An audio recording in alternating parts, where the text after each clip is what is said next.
Gentlemen, I'd like to, on behalf of my foundation and on behalf of the Monk debates, I'd like to welcome you all. There seems to be a degree of excitement. I think I've been here for all six.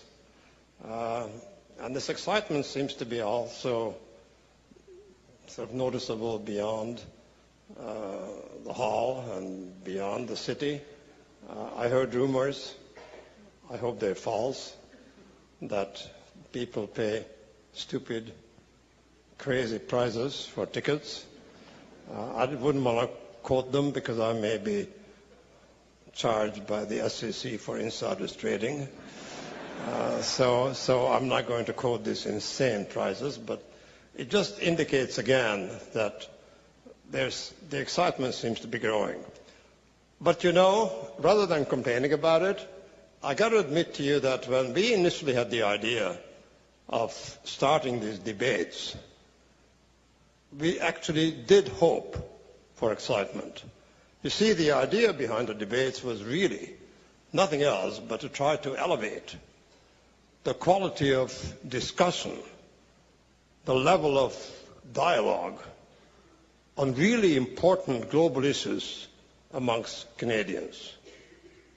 There are many ways of doing that, of course, but there was no better way than a high-quality discussion, a high-quality debate, in fact, that involved issues of vital importance to all of us, indeed global issues, discussions by people who are superbly informed and highly qualified, and discussions and debates on points that could only be articulated by people who have the expertise, the knowledge, and indeed the commitment to the very subject we want to bring to the fore. And I must say, to our credit, and I will give specific credit later on to the person who is really responsible for all this, we did succeed. And the debate indeed was improved.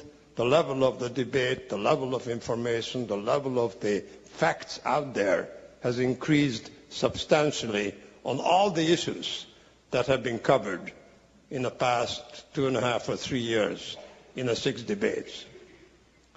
You see, debates, in contrast to a speech, are multidimensional.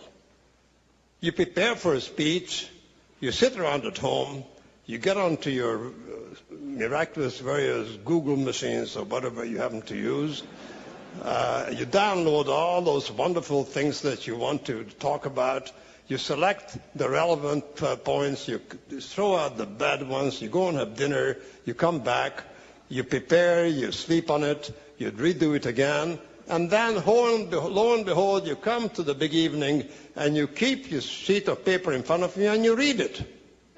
Well, that's one way to get a few points across. Ladies and gentlemen, it is a whole different ballgame for someone like our venerable guests to have the courage to come here in front of a large number of people, to be given no more than 5 minutes to say their prepared, canned presentation, and then be faced with a barrage by somebody equally smart as you are, equally well prepared as you are, equally committed as you are, but determined to destroy your points. That's a whole different ballgame. You try it once. Talking about being multidimensional. You don't know which of your facts will be demolished. You don't know which of your arguments will be totally destroyed. And you don't know which of the very, very points you made will be absolutely made invalid. And then you've got to come back, and you're now rattled, you're shaken up, and you don't know what the hell to say, but you've got to say something. And it is that kind of stimulus, that kind of adrenaline, that gets the most out of you. Brilliant minds, even mediocre minds, operate better under stimulus. We all operate better if you are being challenged. We all operate better if you are being, kicked around a bit. If there is an adversary, your adrenaline comes and forces you to make your best arguments. Those are the arguments, those are the points that we at the Foundation thought the Canadian audience should hear, and which should ultimately help elevate the information available in Toronto and in Canada at large to help us make judgments and pass our own opinions about these vital issues.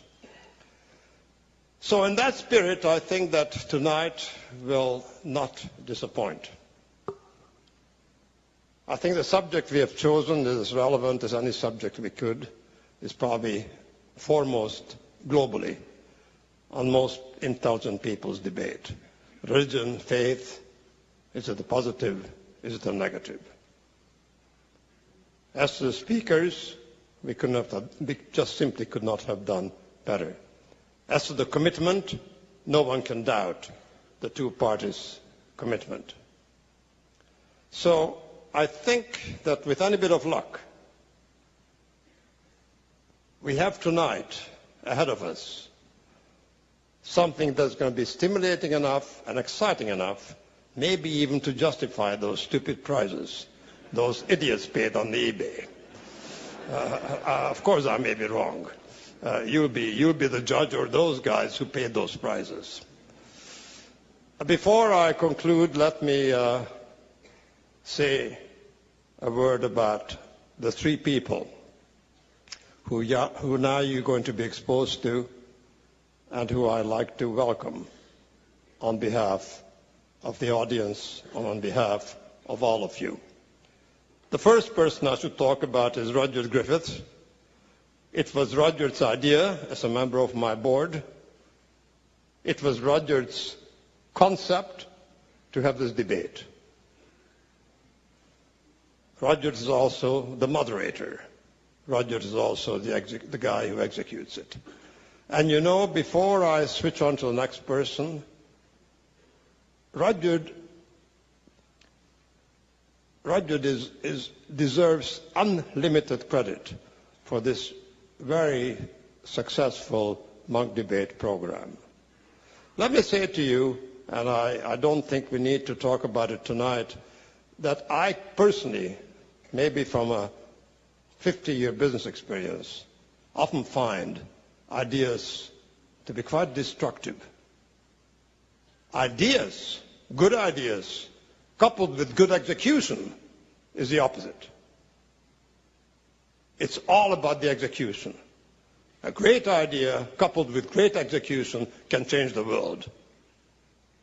A great idea with no execution disturbs you, upsets you, and leads you nowhere except confusion. Rudyard is the ultimate brilliant creator of an idea and an ultimate brilliant executioner.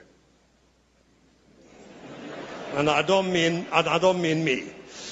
He's an outstanding person. As to our two debaters, I'm personally and truly honored to be able to stand here and welcome to Toronto, like we've done today at lunchtime, the Right Honourable Tony Blair. I don't believe that I need to talk about him.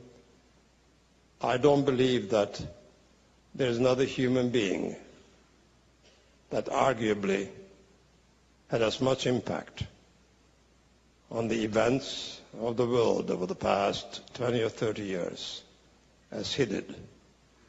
No one could be better known, no one could be better respected, and no one could have a major impact. I cannot tell you how pleased, thrilled, and honored we were when he accepted this particular role, and we know how committed he is to the very side he is going to argue. As to Christopher Hitchens, the world has known many skeptics, but has known very few skeptics of that caliber. He is the ultimate global skeptic. And if anybody needs to debate, someone like Tony Blair on faith, we need that kind of caliber. I have absolutely total faith that his conviction, this was not a Freudian error, it was a deliberate statement. I do believe that if anybody can stand up to Tony's overwhelming debating skills, honed and trained over 2 decades in the British Parliament, the ultimate debating forum, on a subject that he's so committed to, Christopher will do it and can do it. I must also, before I must, on behalf of all of you, say a word of gratitude and acknowledgement to Christopher's courage. As we all know, Christopher is battling the ultimate battle. Christopher is fighting the ultimate fight. And anybody who, under those conditions, accepts an invitation and comes here, this does nothing but doubles and trebles our respect, our appreciation, and deserves an eternal gratitude from all of us who are allowed to witness his performance.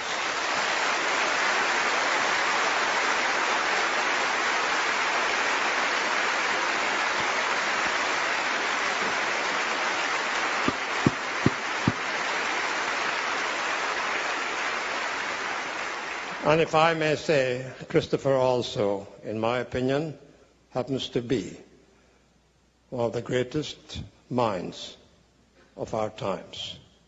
Thank you for being with us.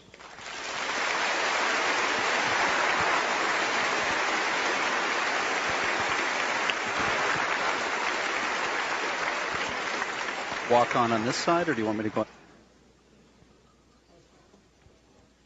Please welcome your co-organizer of the month debates and your moderator for the evening, Rudyard Griffiths.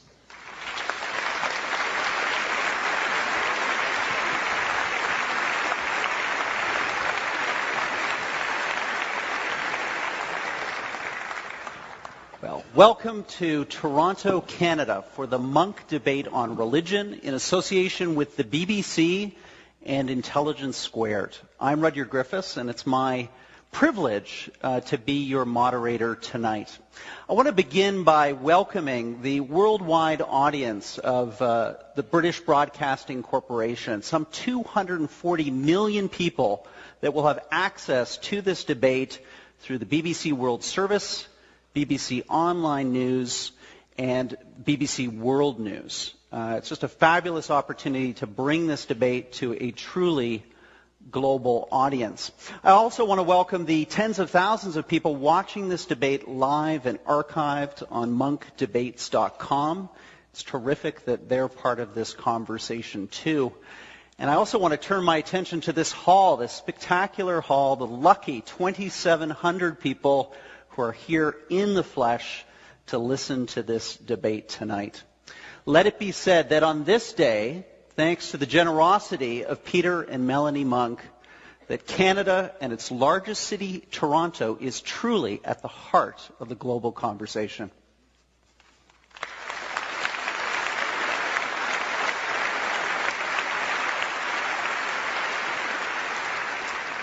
Now, the moment we have all been waiting for. We have our motion before us. Be it resolved, religion is a force we've been waiting for. We have our motion before us.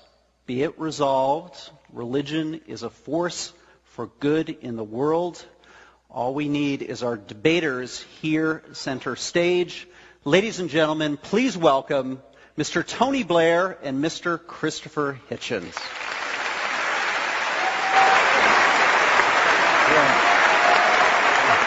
Thank you.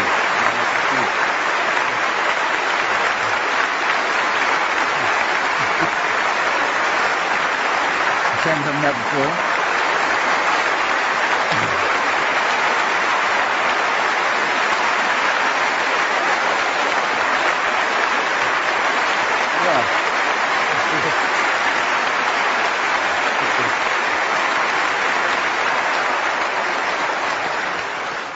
Tony Blair was the Prime Minister of the United Kingdom from 1997 to 2007. Among his many international roles today, he is the Quartet representative in the Middle East, working with the UN, the US, Russia, and the EU to try to secure a lasting peace in the region. After leaving politics, Mr. Blair converted to Catholicism, and he launched the Tony Blair Faith Foundation, a global initiative to promote respect and understanding among the world's major religions. Many of us in this room have read his recent best-selling memoir, A Journey, My Political Life. Christopher Hitchens is a British-born American author, journalist, and atheist. His regular Vanity Fair column, his prolific speeches and essays are essential reading for anyone and everyone concerned about global affairs. Christopher has a number of best-selling books, too. Obviously, God is Not Great, How Religion Poisons Everything, and his recently published memoir, Hitch 22. Christopher was recently diagnosed with esophageal cancer, and as such, we are doubly grateful that he and his family have joined us tonight. Ladies and gentlemen, your debaters.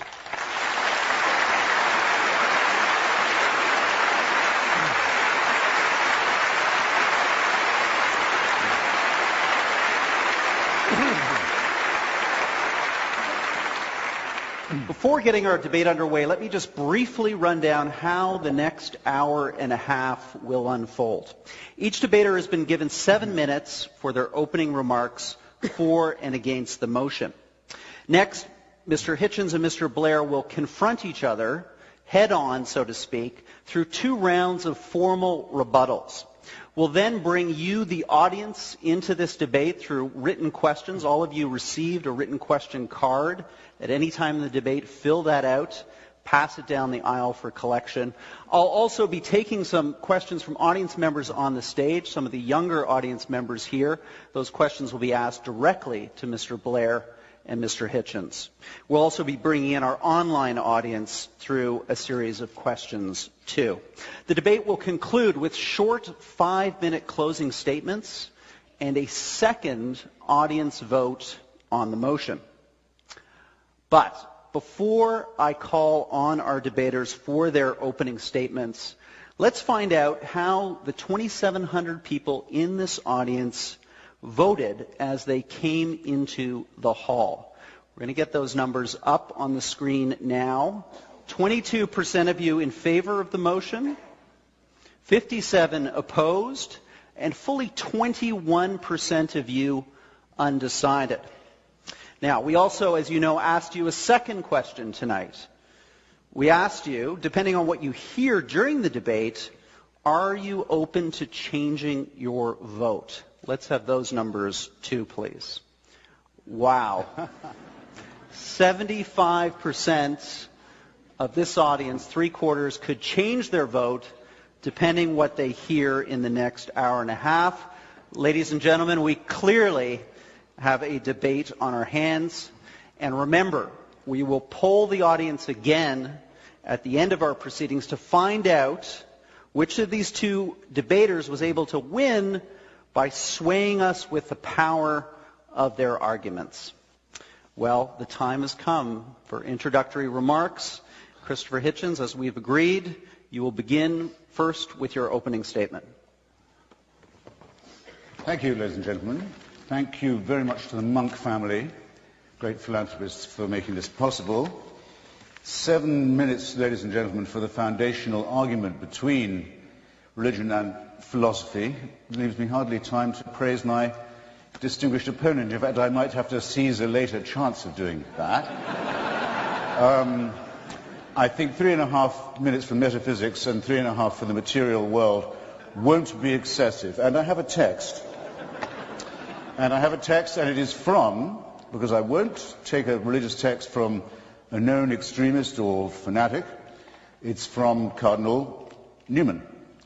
Recently, Prime Minister Blair's urging, beatified on his way to canonization, a man whose apologia made many Anglicans reconsider their fealty and made many people join the Roman Catholic Church. He was considered, I think rightly, a great Christian thinker. My text from the Apologia. The Catholic Church, said Newman, holds it better for the sun and moon to drop from heaven, for the earth to fail, and for all the many millions on it to die in extremest agony, than that one soul, I will not say will be lost, but should commit one venial sin, should tell one willful untruth, or should steal one farthing without excuse. You'll have to say it's beautifully phrased, ladies and gentlemen. But to me, and here's my proposition, what we have here, and picked from no mean source, is a distillation of precisely what is twisted and immoral in the faith mentality. Its essential fanaticism, its consideration of the human being as raw material, and its fantasy of purity. Once you assume a creator and a plan, it makes us objects in a cruel experiment whereby we are created sick and commanded to be well. I'll repeat that. Created sick and then ordered to be well. And over us to supervise this is installed a celestial dictatorship, a kind of divine North Korea.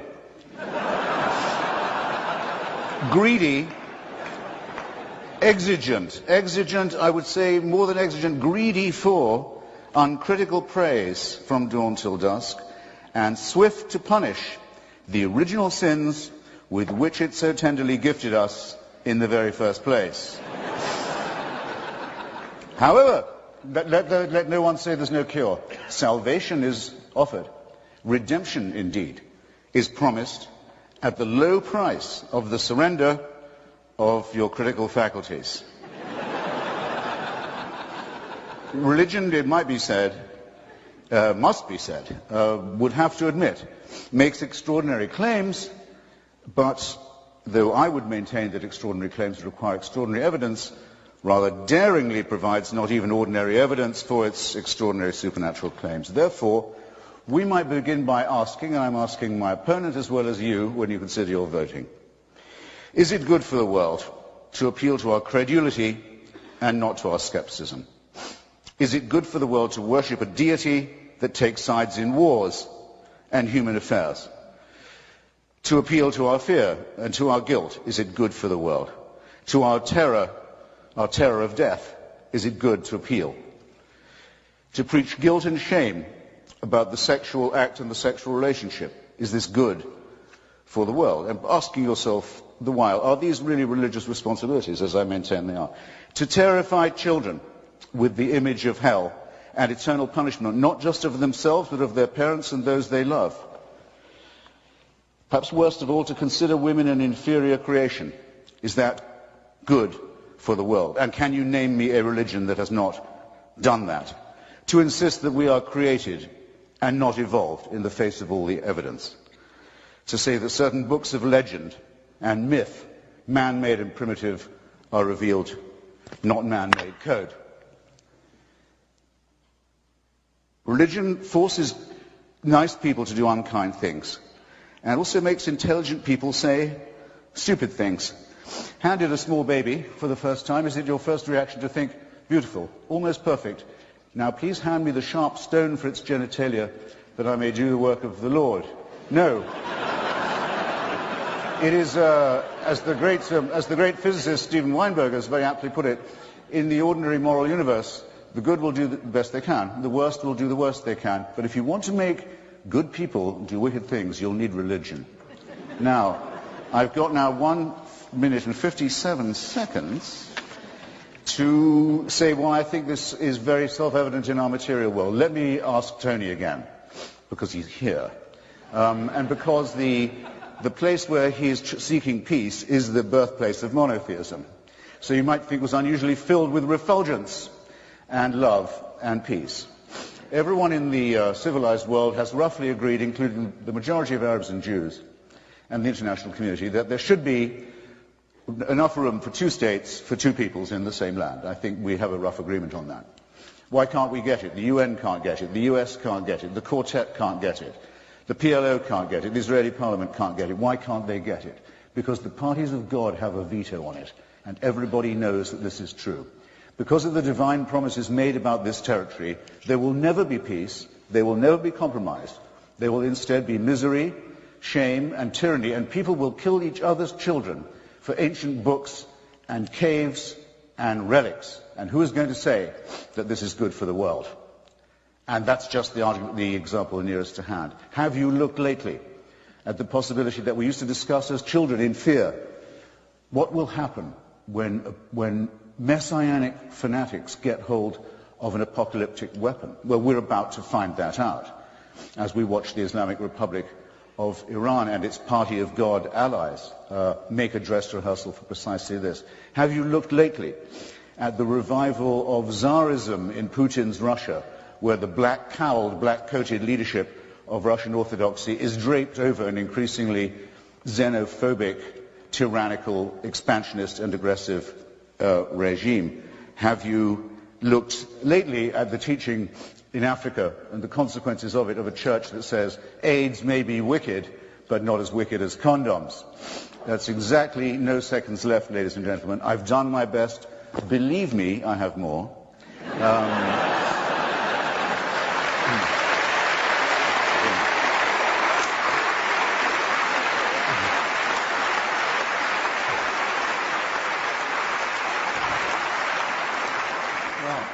Christopher, thank you for starting our debate. Mr. Blair, your opening remarks, please. Thank you. First of all, let me say it's a real pleasure to be with you all this evening, to be back in Toronto. It's a particular privilege and honour to be with Christopher in this debate. Let me first of all say that I do not regard the leader of North Korea as a religious icon. You will be delighted to know. I'm going to make, it's a biblical number, 7, but I'm going to make 7 points in my 7 minutes. The first is this. It is undoubtedly true that people commit horrific acts of evil in the name of religion. It is also undoubtedly true that people do acts of extraordinary common good inspired by religion. Almost half of healthcare in Africa is delivered by faith-based organizations, saving millions of lives.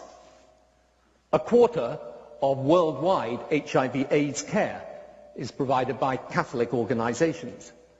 There is the fantastic work of Muslim and Jewish relief organizations.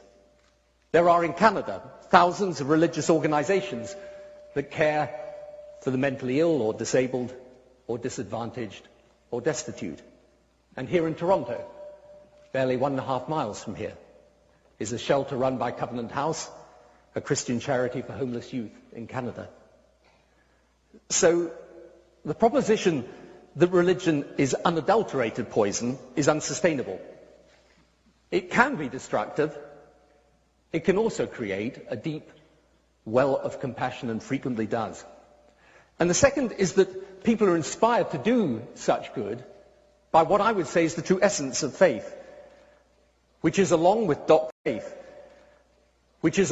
doctrine and ritual particular to each faith, a basic belief common to all faiths, in serving and loving God through serving and loving your fellow human beings, as witnessed by the life and teaching of Jesus, one of love, selflessness and sacrifice, the meaning of the Torah.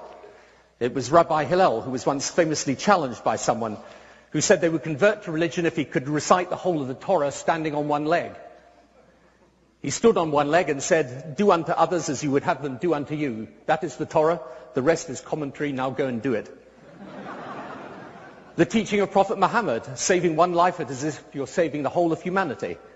The Hindu searching after selflessness.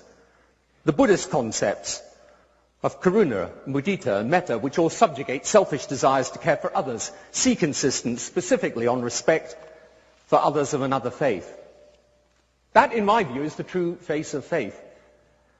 And the values derived from this essence offer to many people a benign, positive and progressive framework by which to live our daily lives, stimulating the impulse to do good, disciplining the propensity to be selfish and bad. And faith, defined in this way, is not simply faith as solace in times of need, though it can be, nor a relic of unthinking tradition, still less a piece of superstition or an explanation of biology. Instead, it answers a profound spiritual yearning, something we feel and sense instinctively. This is a spiritual presence, bigger, more important, more meaningful than just us alone, that has its own power separate from our power, and that even as the world's marvels multiply, makes us kneel in humility, not swagger in pride. And that if faith is seen in this way, science and religion are not incompatible, destined to fight each other until eventually the cool reason of science extinguishes the fanatical flames of religion. Rather, science educates us as to how the physical world is and how it functions, and faith educates us as to the purpose to which such knowledge is put, the values that should guide its use, and the limits of what science and technology can do, not to make our lives materially richer, but rather richer in spirit.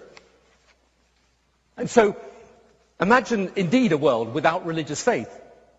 Not just no place of worship, no prayer, no scripture, but no men or women who, because of their faith, dedicating their lives to others, showing forgiveness where otherwise they wouldn't, believing through their faith that even the weakest and most powerless have rights, and they have a duty to defend them.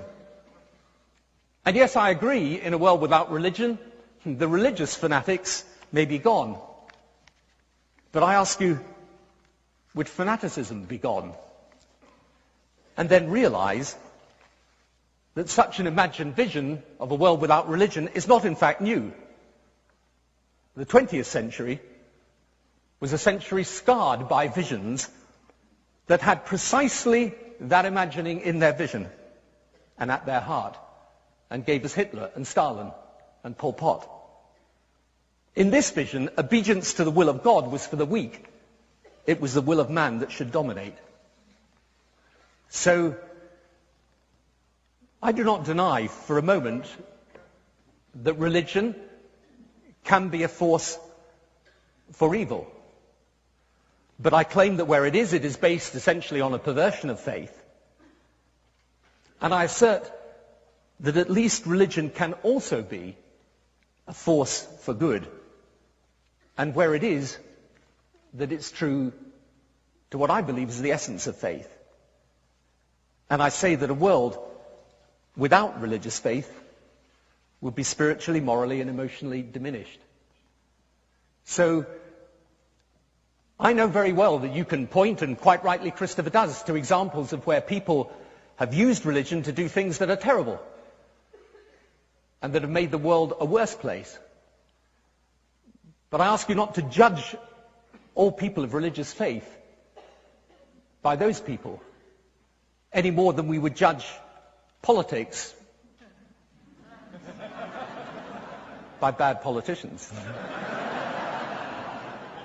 Or, indeed, journalists by bad journalists. The question is, along with all the things that are wrong with religion, is there also something within it that helps the world to be better and people to do good? And I would submit there is. Thank you.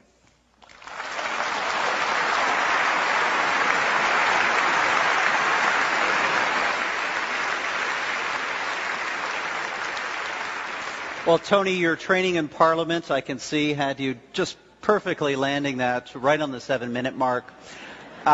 Ladies and gentlemen, we're moving into our rebuttal round, and I'd like the audience to get engaged, to applaud when they hear something that the debaters say that they like, and also to help me enforce our time limit. So when you see that clock ticking down, start applauding, and that'll move us through this in an orderly fashion. So, Christopher, it's now your opportunity in our first of 2 rebuttal rounds to respond to Mr. Blair.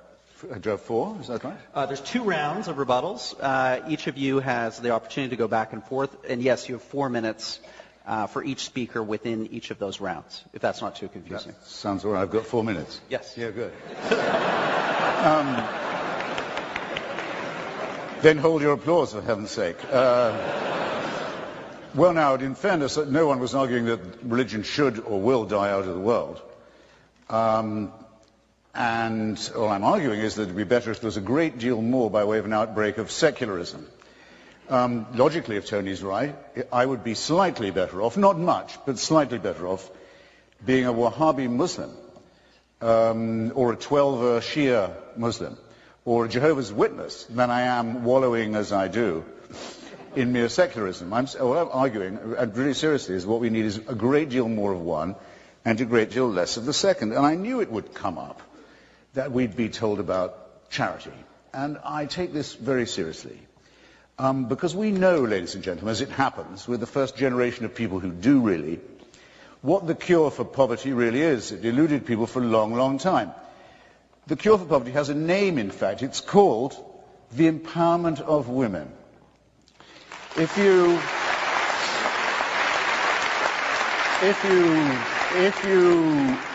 you give women some control over the rate at which they reproduce, if you give them some say, take them off the animal cycle of reproduction to which nature and some doctrine, religious doctrine, condemns them, and then if you'll throw in a handful of seeds perhaps and some credit, the floor of everything in that village, not just poverty, but education, health and optimism will increase. It doesn't matter, try it in Bangladesh, try it in Bolivia. It works all the time. Name me one religion that stands for that, or ever has. Wherever you look in the world and you try to remove the shackles of ignorance and disease and stupidity from women, it is invariably the clerisy that stands in the way. Or in the case of... Now, furthermore, if you're going to grant this to Catholic charities, say, which I would hope are doing a lot of work in Africa, if I was a member of a church that had preached that AIDS was not as bad as condoms, I'd be putting some conscience money into Africa too, I must say. But it won't bring... I'm sorry, I'm not trying to be funny. If I was trying to be funny, you mistook me. It won't bring back the millions of people who've died wretched deaths because of that teaching. That still goes on. I'd like to hear a word of apology from the religious about that, if it was on offer. After all, otherwise I'd be accused of judging them by the worst of them.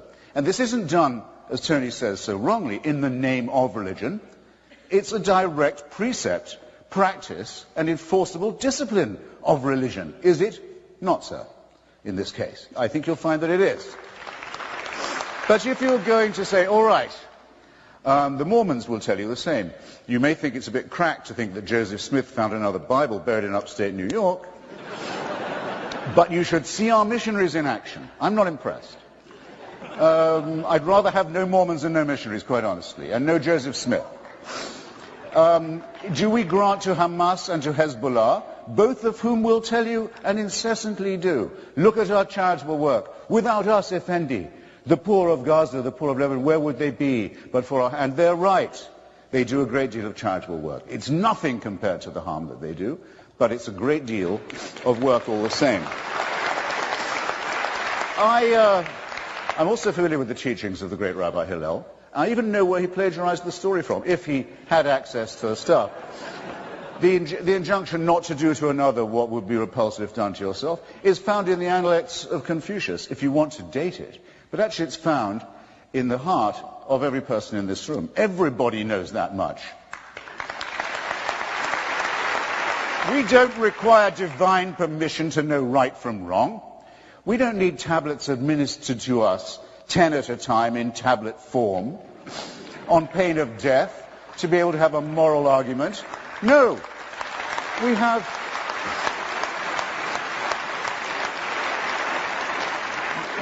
the reasoning and the moral suasion of Socrates and of our own abilities. We don't need dictatorship to give us right from wrong, and that's my lot. Thank you.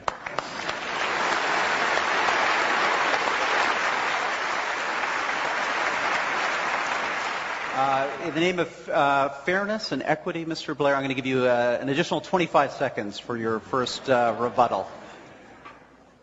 First of all, I don't think we should think that because you can point to examples of prejudice in the name of religion, that bigotry and prejudice and wrongdoing are wholly owned subsidiaries of religion. There are plenty of examples of prejudice against women, against gay people, against others, that come from outside the world of religion. And the claim that I make is not that everything the church has done in Africa is right. But let me tell you one thing it did do, and it did it whilst I was Prime Minister of the UK. The churches together formed a campaign for the cancellation of debt. They came together, they succeeded, and the first beneficiaries of the cancellation of debt were young girls going to school in Africa because for the first time they had free primary education. So I agree that not everything the church or the religious communities have done around the world is right, but I do say, at least accept, that there are people doing great work day in, day out, who genuinely are not prejudiced or bigoted, but are working with people who are afflicted by famine and disease and poverty, and they are doing it inspired by their faith. And of course it's the case that not everybody... Of course it's the case that you do not have to be a person of faith in order to do good work. I've never claimed that. I would never claim that. You know, I know lots of people, many, many people, who are people not of faith at all, but who do fantastic and decent work for their communities and for the world. My claim is just very simple. There are nonetheless people who are inspired by their faith to do good. I mean, I think of people I met some time ago in South Africa, nuns who were looking after children that were born with HIV/AIDS. Now, these are people who are working and living alongside and caring for people inspired by their faith. Is it possible for them to have done that without their religious faith? Of course.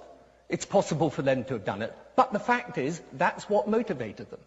So what I say to you is, at least look, what we shouldn't do is end up in a situation where we say, right, we've got 6 hospices here and 1 suicide bomber there, and how does it all equalize out?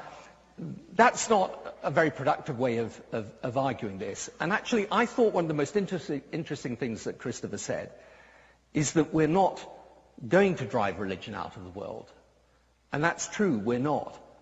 And actually, I think for people of faith to have debates with those who are secularists is actually good and right and healthy, and it's what we should be doing.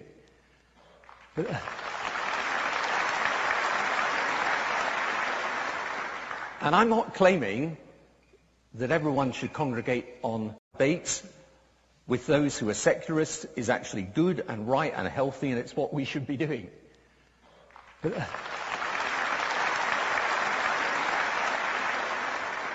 And I'm not claiming that everyone should congregate on MySpace. I'm simply claiming one very simple thing, that if we can't drive religion out of the world, because many people of faith believe it and believe it very deeply, let's at least see how we do make religion a force for good, how we do encourage those people of faith who are trying to do good, and how we unite those against those who want to pervert religion and turn it into a badge of identity used in opposition to others. So,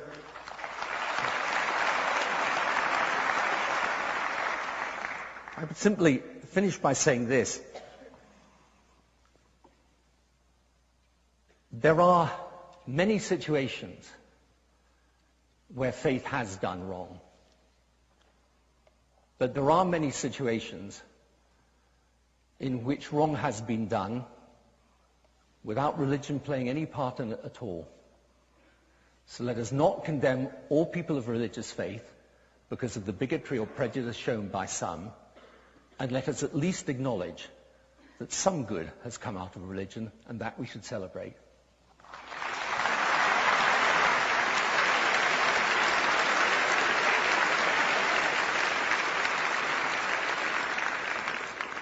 Christopher, your second rebuttal, please. I have a second one. You have a second? Oh, my God. It's an amazing test of audience tolerance. Well, all right. Well, how splendidly you notice we progress, ladies and gentlemen. Now it's, okay, some religious people are sort of all right. I think I seem to be bargaining one of the greatest statesmen of the recent past down a bit. Not necessarily opposed to that. Just to finish on the charity point, I once did a lot of work with a man called Sebastião Salgado. Some of you will know him, great man, great photographer, who's the UNICEF ambassador on polio questions. I went to Calcutta with him, elsewhere, nearly got rid of polio,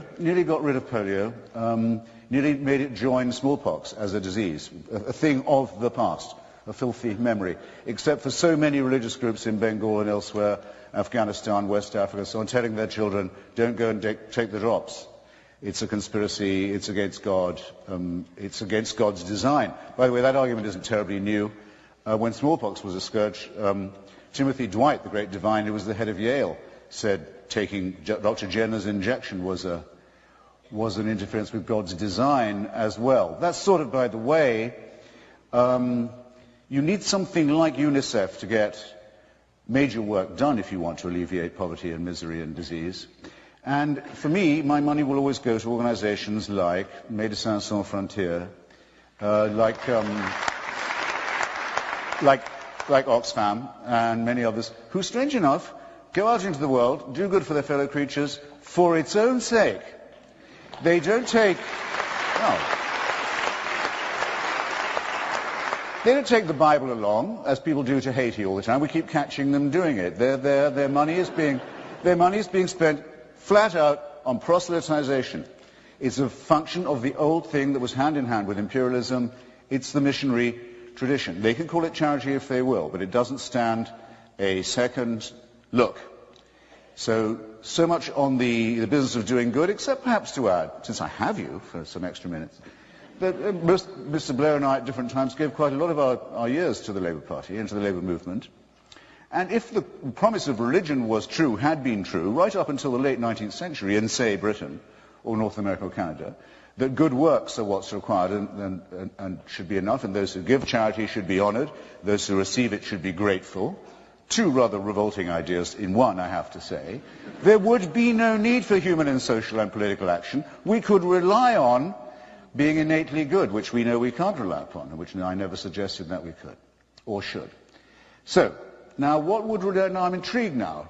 So religion could be a good thing after all. Sometimes we think. It's now the proposition. What would a religion have to do to get that far? Well, I think it would have to give up all supernatural claims. It would have to say,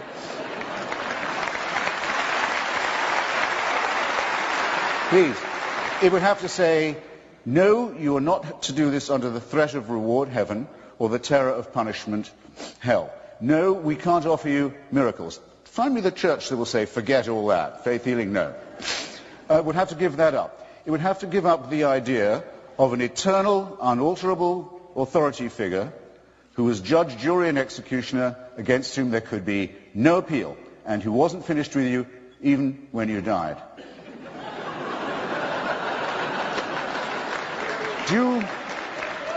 That's quite a lot for religion to give up, don't you think? But who would not say it would be better off without it, if it was what Tony Blair would like it to be?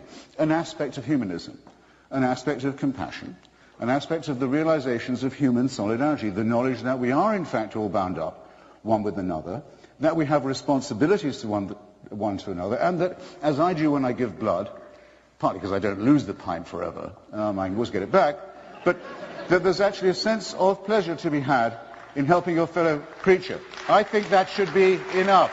Thank you.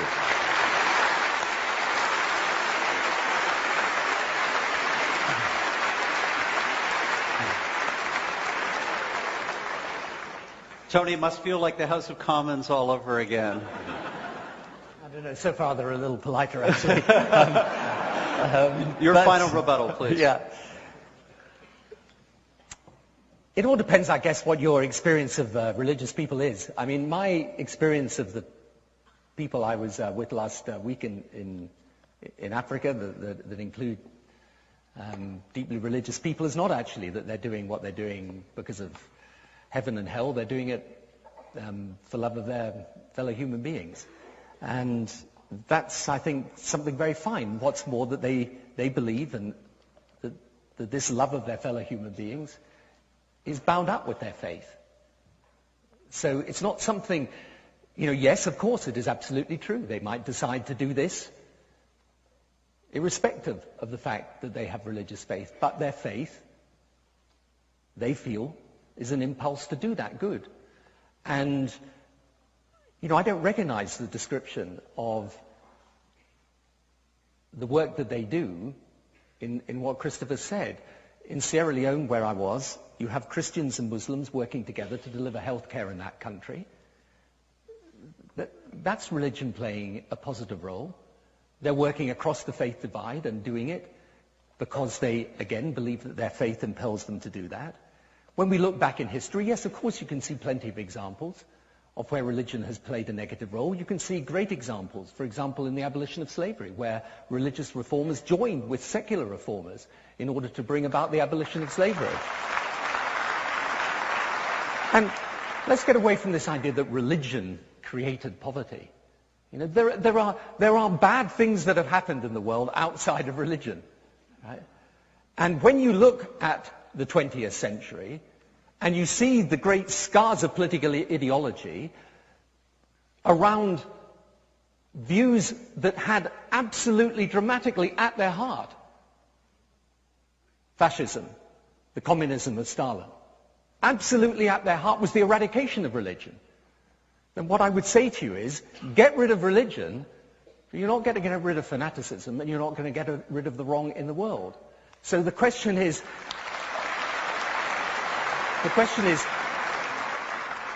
how then do we make sense of religion having this vital part in the world today, since it is growing and not diminishing? How do we make sense of this?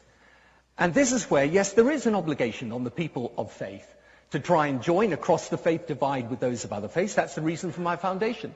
We have people of different religious faiths.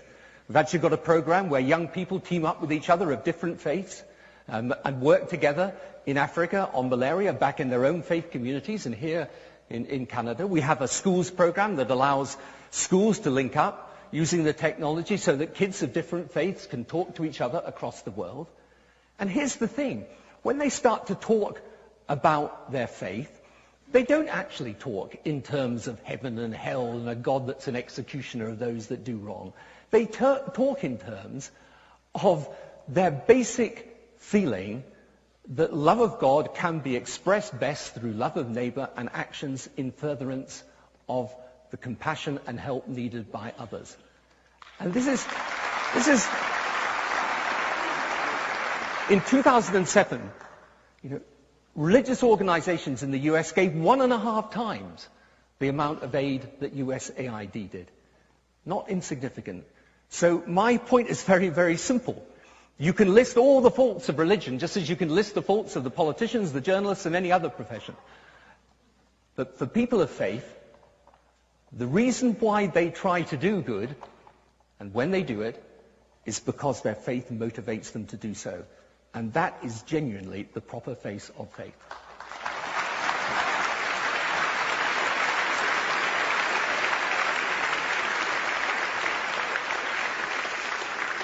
Well, gentlemen, thank you for a terrific start to this debate. The time has now come to involve you, the audience, here at Roy Thompson Hall. Those written questions have been coming in, and some have been passed on to me and our folks in the control room. Also, we're going to bring on our online audience through questions that have been debated on our discussion boards, and I'm going to take some live questions from some younger audience members here on the stage. And in that regard, Christopher, we're going to start with a question from you. It's a young woman right here who would like to address you personally. Tell the audience your name and your question, please. Hi, my name is Megha Wadwani. Just hold on a sec. We're going to get this microphone working. Okay. Is this microphone working? Try again. Hello? You got it. Okay. My name is Megha Wadwani. I'm a recent graduate from the University of Toronto. And my question is actually in regards to globalization. This century, globalization will bring together, as never before, nations and peoples divided by wealth, geography, politics, and race. So my question is, instead of fearing faith, why not embrace the shared values of the world's major religions as a way of uniting humankind?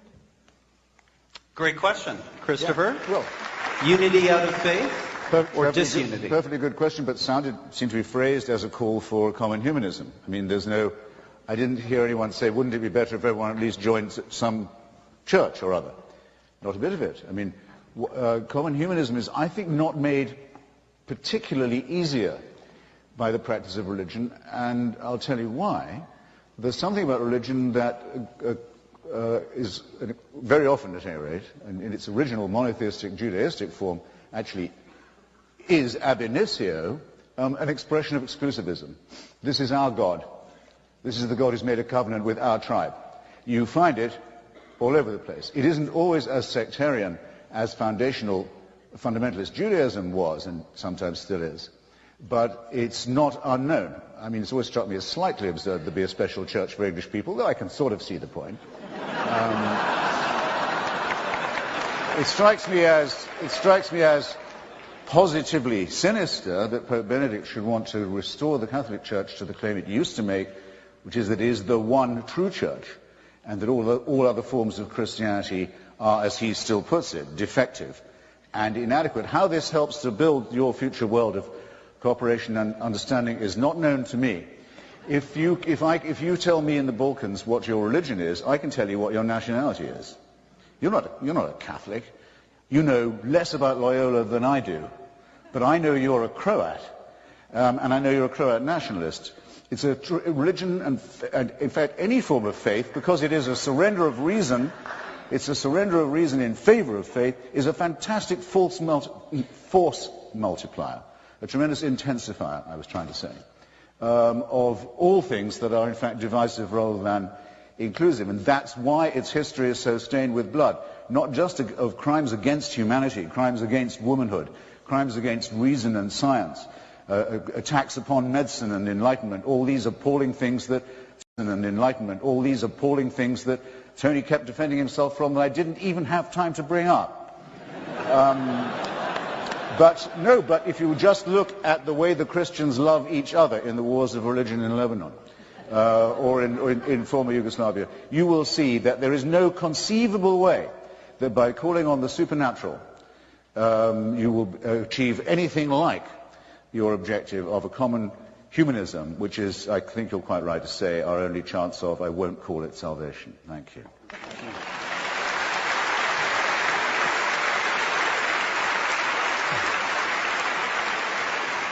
Now, Tony, what I'd like you to do, there's another question on the stage. Someone, in a sense, has the inverse question for you, and it'd be a great opportunity for you to respond to Hitchens at the same time. So let me go to Emily Padden, a Trudeau scholar at Oxford University, who has a question for you, Mr. Blair. Thank you very much.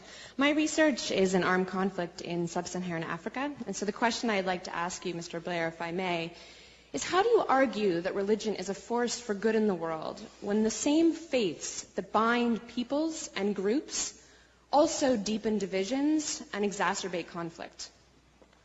Great question.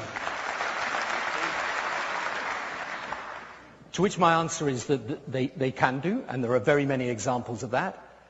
But there are also examples, let me give you one from the Northern Ireland peace process, where in the end actually people from Protestant Catholic churches got together, and actually the religious leaders of those two churches tried to bring about a situation where people reached out across the faith divide. And so what I would say to you is that this exclusivism is not, this type of excluding other people because they're different. Let's just nail the myth that this is solely the prerogative of religion. I'm afraid this happens in many, many different walks of life. It's not what true religion is about. True religion is not about excluding somebody because they're different. True religion is actually about embracing someone who is different. That is why, in every major religion, this concept of love of neighbor, and Christopher's absolutely right. Confucius did indeed say exactly something similar to Rabbi Hillel. Of course, Jesus said, love your neighbor as yourself. If you look at Hinduism, Buddhism, the religion of Islam, after the death of the Prophet Muhammad, Islam was actually at the forefront of science, was at the forefront of introducing proper rights for women for the first time in that part of the world. So the point is this, and this is really where the debate comes to. Christopher says, well, humanism is enough. And what I say to that is, but for some people of faith, it isn't enough. They actually believe that there is indeed a different and higher power simply than humanity. And that is not about them thinking of heaven and hell in some sort of old-fashioned sense of trying to terrorize people into submission to religion. They actually think of it as about how you fulfill your purpose as a human being in the service of others. And so, when we say, well, that could be done by humanism, yes, it could. But the fact is, for many people, it's driven by faith. And so, yes, it's true, you can find examples of where religion has deepened the divide in countries in sub-Saharan Africa. You can also find examples of where religion has tried to overcome those divides by preaching what is the true message of religion, which is one of human compassion and love. Hitchens, let's have you come back on that, because not just Northern Ireland, but Iraq, a war that you supported, religion played an important role, arguably, in the success of putting together post-invasion Iraq. If I only think we should do this because the two questions were in effect the same and both very well phrased. And because I'd never like to miss out a chance to congratulate someone on being humorous, if only unintentionally. It's very touching for Tony to say that he recently went to a meeting that bridged a religious divide in Northern Ireland. Well, where does the religious divide come from?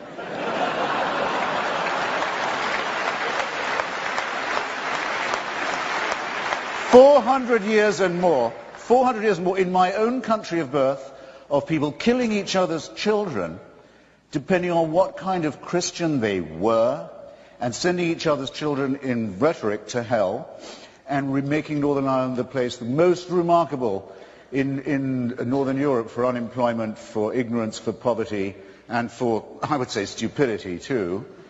And for them now to say, maybe we might consider breaching this gap, well, I should bloody well think so. But I don't see how.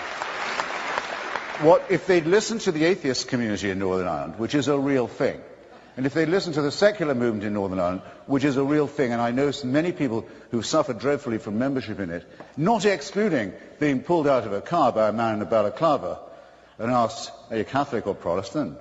He said, I'm Jewish atheist, actually. He said, what are you, a Protestant Jewish atheist or a Catholic? You laugh. You laugh, but it's not so funny when the party of God has a gun in your ear at the same time. And that was in Britain, and still is to some extent, until recently. Rwanda. Do I say that there would be no quarrel between Hutu and Tutsi, people in Rwanda? Belgian colonialism, I think, made it worse, probably, but there are no doubt innate ethnic differences, or there felt to be in Rwanda.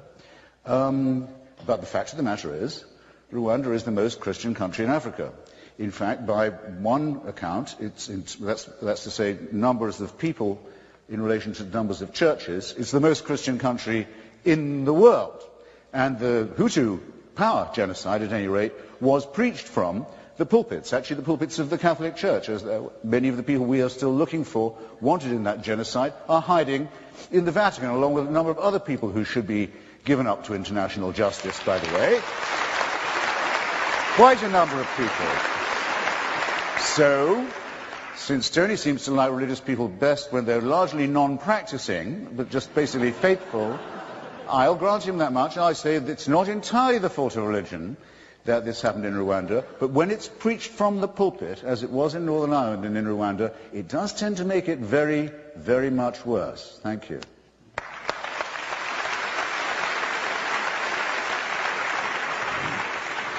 Tony, just briefly come back on that, because you were intimately involved in the search for peace in Northern Ireland, and I assume you had a very different perspective of the role that faith played in the resolution of that conflict. Yeah, and I work now, do work in Rwanda. Look, first of all, I think it really would be bizarre to say that the conflict in Rwanda was a result of the Catholic Church.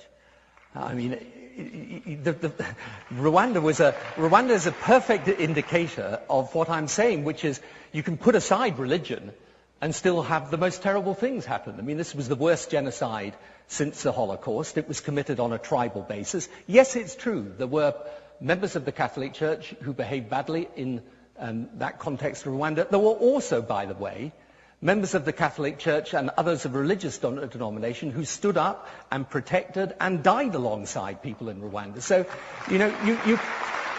and as for Northern Ireland, yes, of course, Protestant and Catholic, absolutely right, but you couldn't ignore the politics of the situation in Northern Ireland. It was to do with the relationship between Britain and Ireland going back over many, many centuries. So my point is very simple. Of course religion has played a role, and sometimes a very bad role in these situations, but not only religion. Yeah. And what is at the heart of this is we wouldn't dream of condemning all of politics because politics had led to Hitler or Stalin or indeed what has happened in Rwanda. So let us not condemn the whole of religion or say that religion, when you look at it as a whole, is a force for bad, because there are examples of where religion has had that impact. And so I think actually Rwanda and Northern Ireland are classic examples, even the Middle East peace process. I mean, yes, I agree you can look at all the religious issues there, but let's not ignore the political issues either. And frankly, at the moment, the reason, and I can tell you this from first-hand experience, the reason we don't have an agreement at the moment between Palestinians and Israelis is not to do with the religious leaders on either side, right? It's a lot more to do with the political leaders, so it's my branch that has to take the blame for that. And therefore, what I would say is, I actually think that yes, of course, a lot of these conflicts have religious roots. I actually think it's possible for religious leaders to play a positive part in trying to resolve those. But in the end, it's for politics and religion to try and work out a way in which religion, in a world of globalization that is pushing people together, can play a positive rather than negative role. And if we concentrated on that, rather than trying to drive religion out, which is futile, but concentrate instead on how we actually get people of different faiths working together, learning from each other and living with each other, I think it would be a more productive mission. Thank you. Okay, let's... question. We like the applauding, so please continue that throughout the debate. Let's take a written question. My producers are telling me that we have a written question. We'll get that on the screen. And Christopher, this is for you to start with. Interesting one. America is both one of the most religious countries in the world and also one of the most democratic and pluralistic, both now and arguably through much of its history. How do you explain that seeming paradox? Relatively simply, the United States has uniquely a constitution that forbids the government to take sides in any religious matter, or to sponsor a church, or to adopt any form of faith itself. As a result of which, anyone who wants to practice their religion in America has to do it as a volunteer. It's what de Tocqueville wrote about so well in his Democracy in America. Ever since Thomas Jefferson wrote to the Baptists of Danbury, Connecticut, during his tenure as president, saying, you'll be familiar with the phrase, I'm sure, rest assured, because they'd written to him out of their fear of persecution in Connecticut, rest assured that there will ever be a wall of separation between the church and the state in this country. And the maintenance of that wall, which people like me have to defend every day against those who want garbage taught in schools and pseudoscience in the name of Christ, and other atrocities. The maintenance of that wall is the guarantee of the democracy. By the way, for a bonus, can anyone tell me who the Baptists of Danbury, Connecticut thought was persecuting them? The Congregationalists of Danbury, Connecticut. Well done. Also, that argues, by the way, for the existence of a very small but real fan base of mine somewhere in this hall. Yes, now, it doesn't seem to matter very much now, but it mattered then. Give those Congregationalists enough power, as they did have in Connecticut, and just you see how unfurry they look compared to how docile they behave. Now we've disciplined them. Thank you.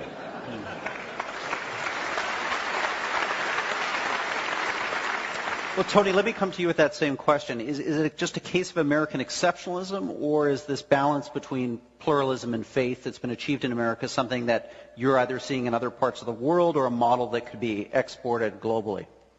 Well, I think that what most people want to see is a situation where people of faith are able to speak in the public sphere but are not able to dictate. And that is a reasonable balance, and I think that most people would accept. But I think, again, what I would say about examples of where you get religious people that are fanatical in the views that they want to press on others. You know, fanaticism is not, as I say, it's not a wholly owned subsidiary of religion, I'm afraid. It can happen outside of religion too. So the question is, how do people of if you like, good faith, who believe in pluralist democracy, how do we ensure that people who hold faith deeply are able to participate in society and have the same ability to do that as everyone else without being kind of denigrated, but at the same time have to respect the fact that ultimately democracy is about the will of the people and the will of the people as a whole. So I think that, you know, most people can get that balance right. And, you know, we are very lucky, actually, in our countries, because we are in a situation where people of different faiths are free to practice their faith as they like. And that is, in my view, an absolutely fundamental balance right. And, you know, we are very lucky, actually, in our countries, because we are in a situation where people of different faiths are free to practice their faith as they like. And that is, in my view, an absolutely fundamental part of democracy. And it's something that people of religious faith have to be very clear about and stand up and do. And one of the reasons why, you know, for me, I think it's actually important for people of religious faith to have people like Christopher challenge us and say, okay, this is how we see religion. Now you get out there and tell us how it's different, and where it isn't different, how you're going to make it so. And I think that's a positive and good thing. All I ask for is that where people of faith are speaking in the public sphere, then people accept that we have a right to do that, and that sometimes we do that actually because we believe in the things that we're saying, and we're not trying to subvert or change democracy. On the contrary, we simply want to be part of it, and our voice is a voice that has a right to be heard alongside the voice of others.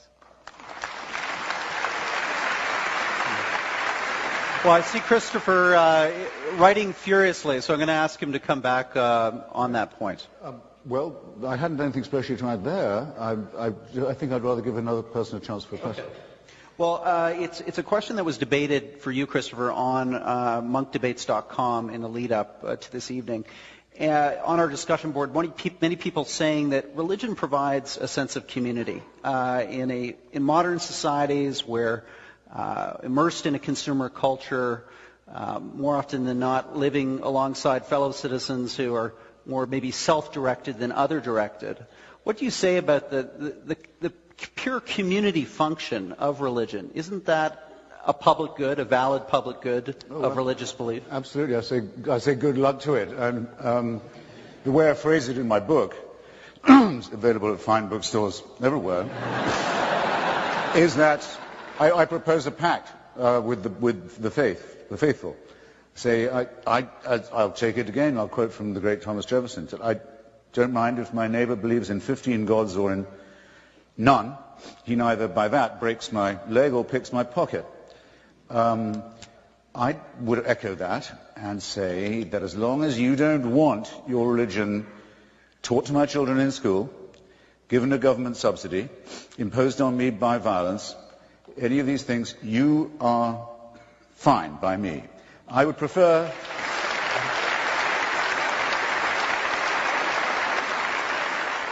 I would prefer not even to know what it is that you do in that church of yours. In fact, if you force it on my attention, I will consider it a breach of that pact. Have your own bloody Christmas and so on. Do your slaughtering, if possible, in an abattoir, and don't mutilate the genitals of your children. Because then I'm afraid it gets within the ambit of law. All right, so don't you think that's reasonably pluralistic and communitarian of me? I think it is. Why is it a vain hope on my part? Why is that? Has this pact ever been honoured by the other side? Of course not. And it's a mystery to me, and I'll share it with you. If I believed that there was a saviour who'd been appointed or sent by, or a prophet, appointed or sent by a God who bore me in mind and loved me and wanted the best for me, if I believed that, and that I possess the means of grace and the hope of glory, to phrase it like that, I think I might be happy. They say it's the way to happiness. Why doesn't it make them happy?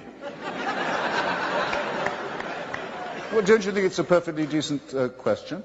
Why doesn't it? Because they won't be happy till you believe it too. And why is that? Because that's what their holy books tell them. Now, I'm sorry, it's enough with saying in the name of religion. Do these texts say that until every knee bows at the name of Jesus and so on, there will be no happiness? Of course it is what they say. It isn't just a private belief. It is rather, and I think always has been, and it's why I'm here, actually a threat to the idea of a peaceable community. And very often, as now, and frequently, a very palpable one. So I think that's the underlying energy that powers the friendly disagreement between Tony and myself.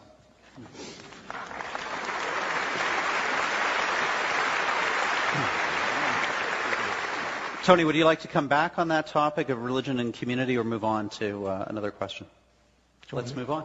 Also on our website, big discussion around the topic of religion and its role in the invasion of Iraq. And Mr. Blair, the question is for you, and it's about something that many people posted about, something you said once about the interplay of religion and politics. And to quote you directly, you said, "What faith can do is not tell you what is right, but give you the strength to do it." The question being, what role did faith play in your most important decision as Prime Minister, the invasion of Iraq? We can nail this one pretty easily. It was not about religious faith. And, you know, one of the things that I sometimes say to people is look, the thing about religion and religious faith is if you're a person of faith, it's part of your character. It defines you in many ways as a human being. It doesn't do the policy answers, I'm afraid. Okay?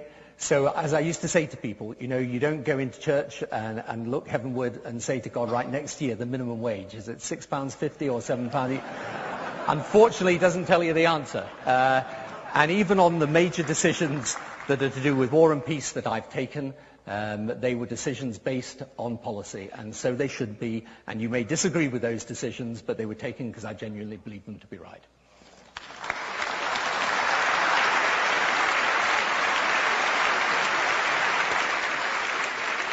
So, Christopher, the natural follow-on question to you is, how did you square the circle, or maybe you didn't, between your support for the Iraq War and, let's say, the current then-President, George W. Bush, and his very public evocation of faith in terms of his rhetoric around the invasion?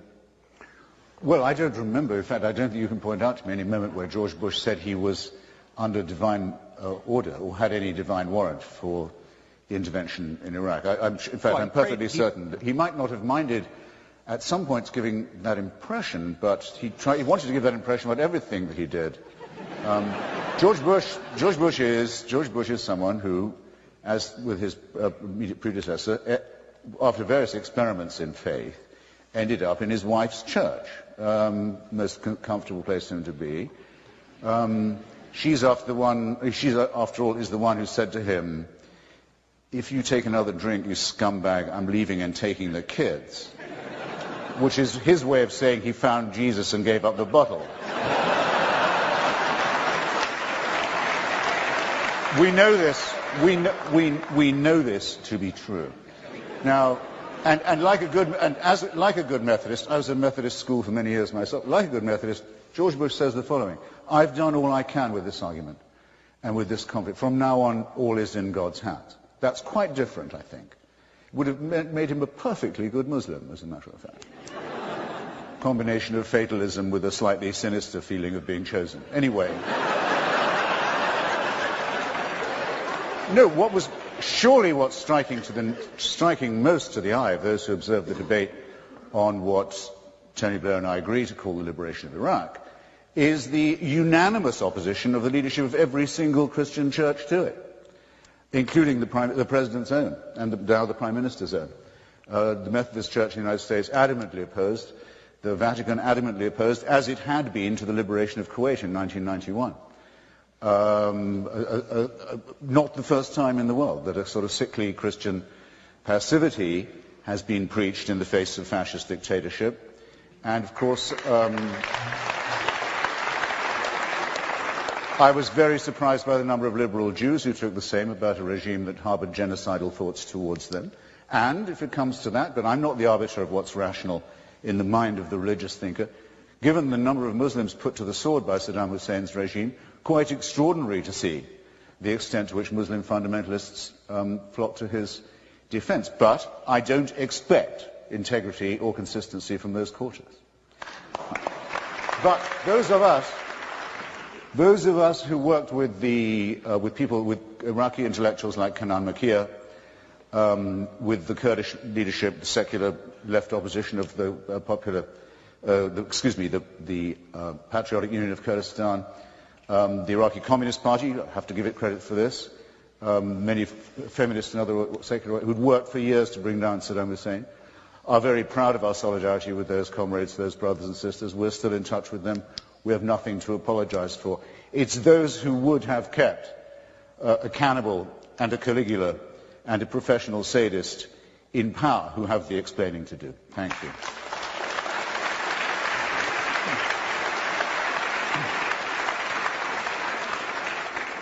Well, I want to be conscious of our time and go to our two final on-stage questions, and I believe the first one is for Mr. Blair, a student at the Monk School of Global Affairs. Introduce yourself and ask your question to Mr. Blair. Yes, good evening. My name is Jonah Cantor, and my question pertains to something that's come up earlier this evening. Religion on both sides is often seen as an obstacle to peace in the Middle East, and I was wondering what role you believe faith can play in a positive manner in helping to bring peace between Israelis and Palestinians. Well, I remember a few months back I was in Jericho, and when you go out from Jericho, they took me up to we went to visit the Mount of Temptation, which is where I think they take all the politicians. And the guide that was showing us around, the Palestinian guide, he suddenly stopped at one point and he said, "This part of the world," he said, "Moses, Jesus, Muhammad, why did they all have to come here?" And I sort of said, "Well, supposing they hadn't, would everything be fine?" And he said, "Oh, probably not." But you know, the religious leadership can play a part in this. For example, I don't think you will get a resolution of the issue of Jerusalem unless, which is a sacred and holy city to all three Abrahamic faiths, unless people of faith are prepared to try and find common ground so that they are entitled to worship in the way that they wish. And it's correct that in both Israel and Palestine you see examples of religious fundamentalism and people espousing and doing extreme things as a result of their religion. But I can also tell you that there are rabbis and people of the Muslim faith on the Palestinian side who are desperately trying to find common ground and ways of working together.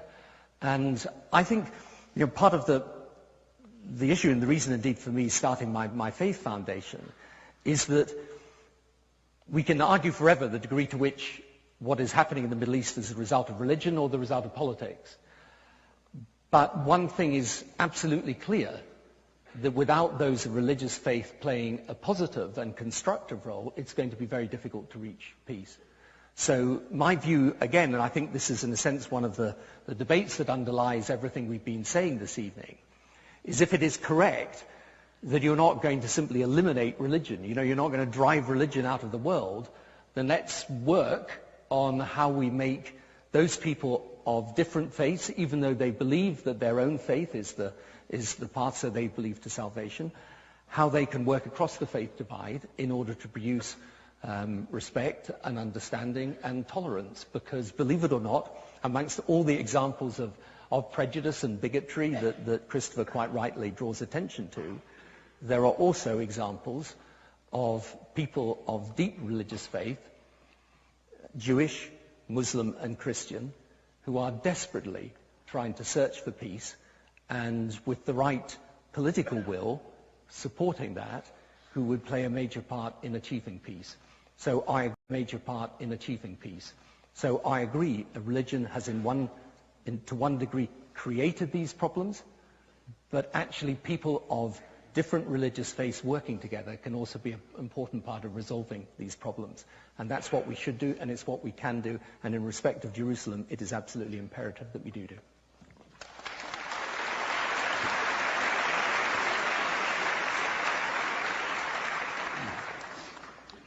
Visitor goes to the Western Wall. Anything he can do. Visitor goes to the Western Wall,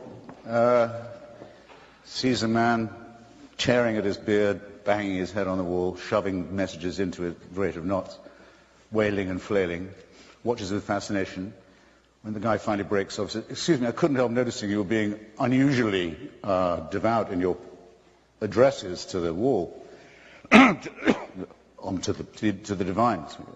Do you mind if I asked you what you were praying for?" He said, "I was praying that there should be peace, that there should be mutual love and respect between all the peoples in this area." And he said, "And what do you think?" says the visitor. Says, "Well, it's like talking to the wall." But there are people who think talking to walls is actually a form of divine worship in this book. And it's another instance, and not that I didn't bring it up laboriously myself, but I don't mind it again, of the difference between Tony and myself when he says, he uses his giveaway phrase, "in the name of religion," rather than as a direct consequence of scriptural authority, which is what I mean when I talk about this. No one's going to deny, are they? No one is going to deny there are awards of real estate made in the Bible by none other than Jehovah himself. That land is promised to human primates over other human primates in response to a divine covenant. Do excuse me. Sorry, this sometimes happens. No, that can't be denied. When David Ben-Gurion was prime minister, what he still called a secular state, he called in Yigal Yadin and Finkelstein and the other Israeli archaeologists, professional guys, and said, "Go out into the desert and dig up the title deeds to our state. You'll find our legitimate..." That was the instruction to the Department of Archaeology. They went, after they conquered Sinai and the West Bank, they went even further afield, looking for some evidence Moses had ever been there. They didn't find any because there never has been and there never will be any. But you cannot say that the foundational cause, casus belli in this region, the idea that God intervenes in real estate and territorial disputes, isn't inscribed in the text itself. And not only in the Jewish text, but thanks to a foolish decision taken in the early Christian centuries, where it was decided not to dump the New Testament, but and to start again just with the Nazarene story. Great Christian theologians like Marcion were in favor of doing that. Why do we want to bring the darkness and tyranny and terror and death and blood and cultism of the first books along with us? Surely we should start again. No, we're saddling ourselves with all that. So this is a responsibility for the Christian world too. And need I add that there is no good Muslim who does not say that Allah tells us we can never give up an inch of Muslim land, and that once our mosques are built there can be no retreat. It would be a betrayal. It would lead you straight to hell. In other words, yes, they gibber and jabber, all of them, the three religions. Yeah, you're quite right. God awards land. It's just you've got the wrong title. No. This is what I mean when I say the religion is a real danger to the survival of civilization, and that it makes this banal regional national dispute, which if reduced to its real proportions is a nothingness, if it makes that not just lethally insoluble, but is drawing in other contending parties who really openly wish, for an apocalyptic conclusion to it, as also bodied forth in the same scriptural texts. In other words, that it will be the death of us all, the end of humanity, the end of the world, the end of the whole suffering vale of tears, which is what they secretly want. This is a failure of the parties of God, and it's not something that happens because people misinterpret the texts. It's because they believe in them. That's the problem. Thank you.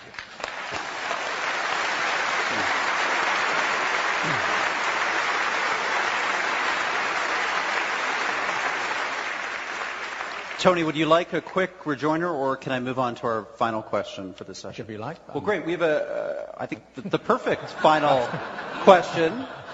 And it's from another student at the Monk School for Global Affairs, Dana Wagner. Where are you, Dana? Here you are. A big part of this issue is our inability to stand in another's shoes with an open mind to understand a different worldview. In this regard, can each of you tell us which of your opponent's arguments is the most convincing? Thank you.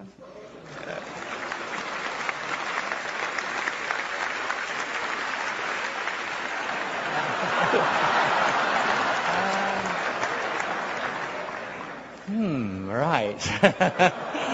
Now, this definitely never happened in the House of Commons. I think that the most convincing argument is, and the argument that people of faith have got to deal with, is actually the argument that Christopher's just made, which is that the bad that is done in the name of religion is intrinsically grounded in the scripture of religion. Right? That is the single most difficult argument. And since I've said it's a really difficult argument, I suppose I better give an answer to it. My answer to it is this, that there is, of course, that debate that goes on within religion, which is the degree to which, as it were, you look at Scripture, abstracted from its time, you pick out individual parts of it, you use those in order to justify whatever view you like, or whether, as I tried to do in my opening, you actually say, well, what is the essence of that faith? And what is the essence of Scripture? And of course, then what you realize is that, yes, of course, if you believe as a Muslim that we should live our lives according to the 7th century, then you will end up with some very extreme positions.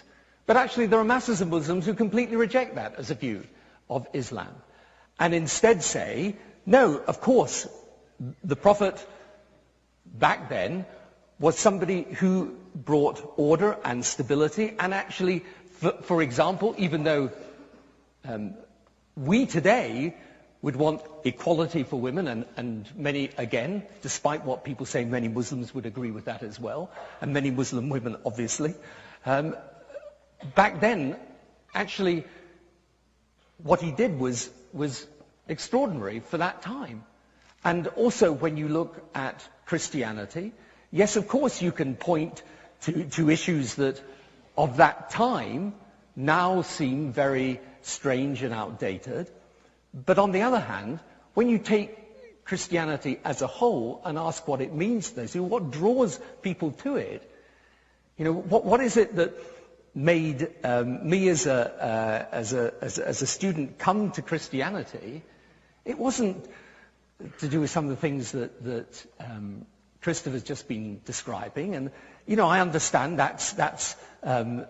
there are those traditions within religion. I understand that. I accept that. I see how people look at certain parts of Scripture and draw those conclusions from it. But it's not what it means to me. It's not the essence of it. The essence of it is, through the life of Jesus Christ, is a life of love and selflessness and sacrifice. And that's what it means to me. And so I think the most difficult thing for people of faith is to be able to explain Scripture in a way that makes sense to people in the modern world. And one of the things that we have actually begun recently is a dialogue called The Common Word, which is about Muslims and Christians trying to come together and, through Scripture, find a common basis of cooperation and mutual respect. So, yes, it is a difficult argument. That is the most difficult argument. I agree. But I also think there is an answer to it. And I think one of the values, actually, of having a debate like this, and in a sense having someone making that point as powerfully as Christopher has made it, is that it does force people of faith to recognize that we have to deal with this argument, to take it on, and to make sure that not just in what we are trying to do, but in how we interpret our faith, we are making sure that what I describe as the essence of faith, which is serving God through the love of others, is indeed reflected not just in what we do, but in the doctrines and the practice of our religion.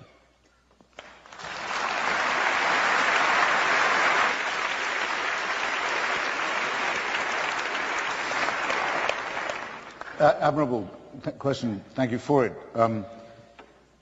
The remark Tony made that I most agreed with this evening, I'll just hope that doesn't sound too minimal, was when he said that if religion was to disappear, things would by no means, as it were, automatically be okay. I mean, he phrased it better than that. But it would be what I regard as a necessary condition, would certainly not be a sufficient one. And anyway, religion won't disappear. I just think the hold of it on people's minds can be substantially broken and domesticated. He's quite right about that, of course. I hope I didn't seem at any point to have argued to the contrary. I come before you, after all, as a materialist. If we give up religion, we discover what actually we know already, whether we're religious or not, which is that we are somewhat imperfectly evolved primates on a very small planet in a very unimportant suburb of a solar system that is itself a negligible part of a very rapidly expanding and blowing apart cosmic phenomenon. These conclusions, to me, are a great deal more awe-inspiring than what's contained in any burning bush or horse that flies overnight to Jerusalem or any other of that. It's a great deal more awe-inspiring, as is any look through the Hubble telescope at what our real nature and future really is. So he was quite right to say that, and I would have been entirely wrong if I'd implied otherwise. I think I could say a couple of things for religion myself, would in fact. First is what I call the apotropaic. We all have it, the desire not to be found claiming all the credit. A certain kind of modesty, you could almost say humility.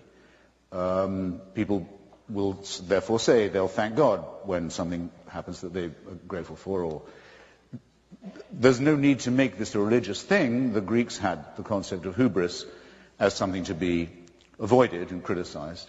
But what the Greeks would also have called the apotropaic, the view that not all the glory can be claimed by a load of primates like ourselves, is a healthy reminder too. Second, the sense that there's something beyond the material, or if not beyond it, not entirely consistent materially with it, is, I think, a very important matter. What you could call the numinous, or the transcendent, or at its best, I suppose, the ecstatic. I wouldn't trust anyone in this hall who didn't know what I was talking about. We know what we mean by it when we think about certain kinds of music, perhaps. Certainly the relationship, or the coincidence, but sometimes very powerful, between music and love. Landscape, certain kinds of artistic and creative work that appears not to have been done entirely by hand. Without this, we really would merely be primates. I think it's very important to appreciate the finesse of that, and I think religion has done a very good job in enshrining it in music and in architecture, not so much in painting, in my opinion. And I think it's actually very important that we learn to distinguish the numinous in this way. I wrote a book about the Parthenon. I'll mention it briefly. I couldn't live without the Parthenon. I don't believe any civilized person could. If it was to be destroyed, you'd feel something much worse than the destruction of the first temple had occurred, it seems to me. But we've lost an enormous amount besides by way of our knowledge of symmetry and grace and harmony. But I don't care about the cult of Pallas Athena. It's gone. And as far as I know, it's not to be missed. The Eleusinian mysteries have been demystified. The sacrifices, some of them human, that were made to those gods are regrettable but have been blotted out and forgotten. And Athenian imperialism is also a thing of the past. What remains is the fantastic beauty, and it's not to be missed. The Eleusinian mysteries have been demystified. The sacrifices, some of them human, that were made to those gods are regrettable but have been blotted out and forgotten. And Athenian imperialism is also a thing of the past. What remains is the fantastic beauty and the faith that built it. The question is how to keep what is of value of this sort in art and in our own emotions and in our finer feelings, the numinous, the transcendent. I'll go as far as the ecstatic, and to distinguish it precisely from superstition and the supernatural, which are designed to make us fearful and afraid and servile, and which sometimes succeed only too well. Thank you.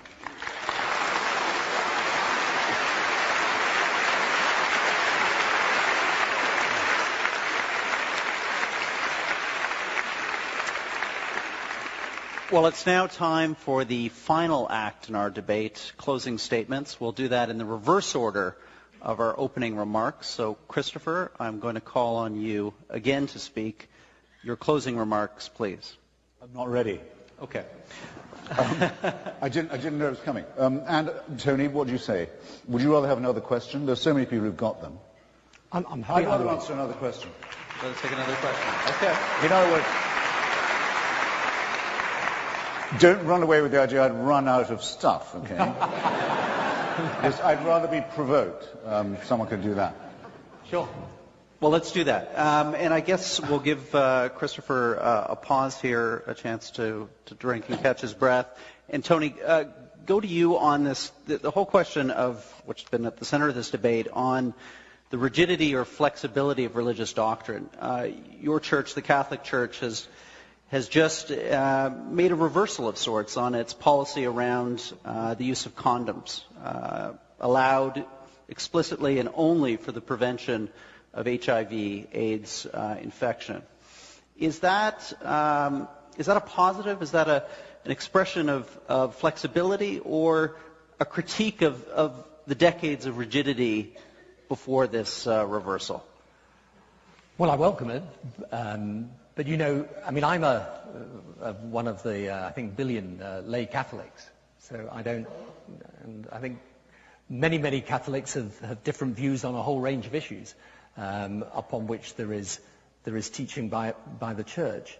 I just wanted to pick up something, if I might, that Christopher said, because I thought his discussion of the transcendent was very interesting, actually. I mean, for those of us of religious faith, we acknowledge and believe that there is a power higher and separate from human power. And in a way, what Christopher is saying is, well, I can't accept that, but I do accept there is something transcendent in the human experience, and something numinous, something even ecstatic. You see, for me, the belief in a higher power and the fact that we should be obedient to the will of that power, not simply our own will, I don't regard that as putting me in a position of servility, is not the word I would use. I would use the word obligation. And, you know, it is of course absolutely true that when I can point to any of the acts that I say are inspired by religious faith, you can say, well, they could easily have been inspired by humanism. But I think that for those of us that are of faith and do believe that there is something actually more than simply the human power, this does give you, I think, a humility. It's not all that can give you a humility, but it does. I think, and I have witnessed this myself, I remember, actually again to refer to Northern Ireland, when I met some of the people who were the relatives of those who died in the Omagh bombing, which came actually after the Good Friday Agreement and was the worst terrorist attack in the history of Northern Ireland. And I went to visit the relatives of the victims, and I remember a man saying to me that who had lost his loved one in the bombing, saying to me, you know, I have prayed about this, and I want you to know that this terrible act should make you all the more determined to reach peace and to not stop your quest for peace. And it is completely true that, of course, he could have come to such an extraordinary, and I would say transcendent view of forgiveness and compassion without religious faith. But it was what led him to that. And so I think you can't ignore the fact that for many of us, actually religious faith is what shapes us in this direction, and not because we are servile or base our religious faith on superstition or contrary to reason, indeed, which is why I've never seen a contradiction between Darwin and being someone of religious faith. But we do genuinely believe that it impels us in a way that is different and more imperative, in a sense, than anything else in our lives. And in a way, we wouldn't be being true to ourselves unless we admitted that. So that doesn't mean to say that someone who is of no religious faith couldn't be just as good a person, and that is, I do not claim for an instant that anybody who is of religious faith is in some way a superior or better person than someone who isn't. But I do say that religion can and does, in the lives of millions, actually hundreds of millions, in fact billions of people, does give them an impulse to be better people than otherwise they would be. I would ask for your closing statement. 5 minutes for your closing statement. Yep. So now on to our closing statements. Christopher, you will begin. Okay. You have 5 minutes on the clock. I think a way I might do it actually is by commenting on what Tony just said, because he succeeded in doing what I had hoped I might get him to do earlier, which is to allow me to drive him back onto the territory of metaphysics with which I began, because we did need to transcend that, and thus to get beyond questions like, well, are religious people good, are they bad, and other things that are very important. Does religion make them behave better or worse, and so forth. I'll give you, and I'll challenge Tony on an example. I mentioned earlier our attachment to the labour and socialist movement in our lifetimes. For a very long time, we had in that movement a challenger, apparently from the left, the communist movement, which has only been dead a very short time now. It actually hasn't died everywhere yet. And which said it had a much more comprehensive and courageous and thoroughgoing answer than we did to the problems created by capitalism and imperialism and other things, and really proposed a fighting solution. And if I was to point to you the number of heroic people who believed in that, and the number of wonderful works especially of fiction, novels and essays written by people who believed in it, you could probably all of you mention one of your own. If you were a Canadian, I hope they still teach about him in school, the great example of Norman Bethune, heroic doctor who went to volunteer in China during the Civil War on the communist side, did amazing work, invented a form of battlefield blood transfusion. Just one among many examples. It was the communists in many parts of Europe who barred the road to fascism in Spain, and kept Madrid for many years from falling to Franco and Hitler and Mussolini. Gandhi may take credit for the Indian independence movement, too much in my view, but no one would deny the tremendous role played by the Indian communists in doing this, in helping to break the challenge, break the hold of Great Britain on their country. As a matter of fact, some people find it embarrassing to concede this, but I don't, as a supporter of it myself. The African National Congress, Nelson Mandela's party, at least half of its members of the Central Committee and the Executive were members of the Communist Party until quite recently, very probably including Mandela himself. There's no doubt about it. There was real heroism and dignity and humanism to those people, but we opposed it. We said, no, it won't work. Why won't it work? It's not worth the sacrifice of freedom that it implies. It implies that all these great things can only be done if you'll place yourself under an infallible leadership. One that, once it's made a decision, has made that decision and you are bound by it. You might conceivably notice where I'm going here. It's why many of the people, the brilliant intellectuals who did leave it, left it very often for as high reasons of principle as they joined it in the first place. And the names of their books are legion and legendary. The best known is called The God That Failed, precisely because it was an attempt at a bogus form, a surrogate of religion. But let no one say, and when the history comes to be written, no one will be able to say that it didn't represent some high points in human history.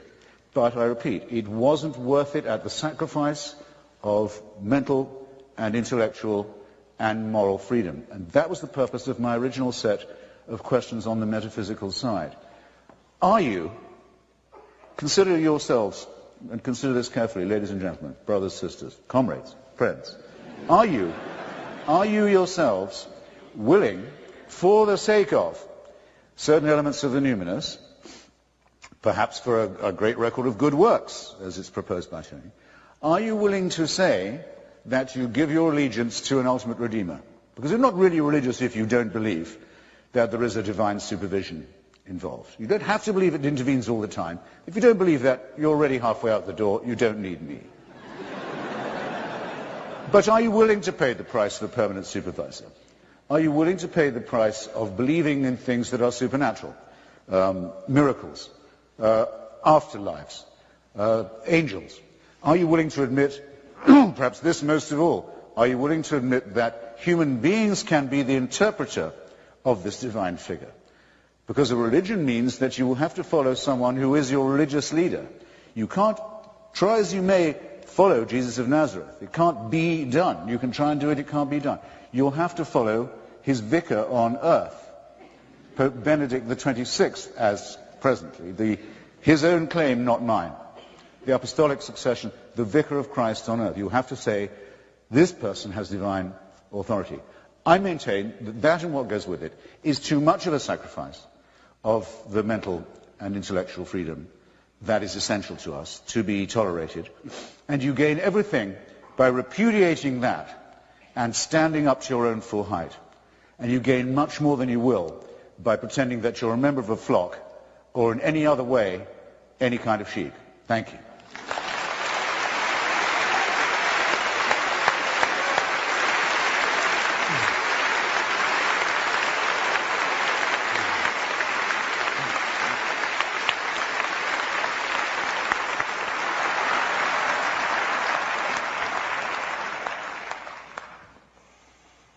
I was just, when Christopher was talking there about the times in the Labour Party together, I was just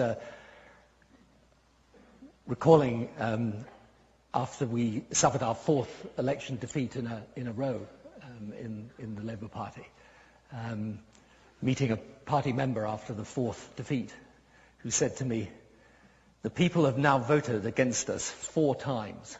What is wrong with them?"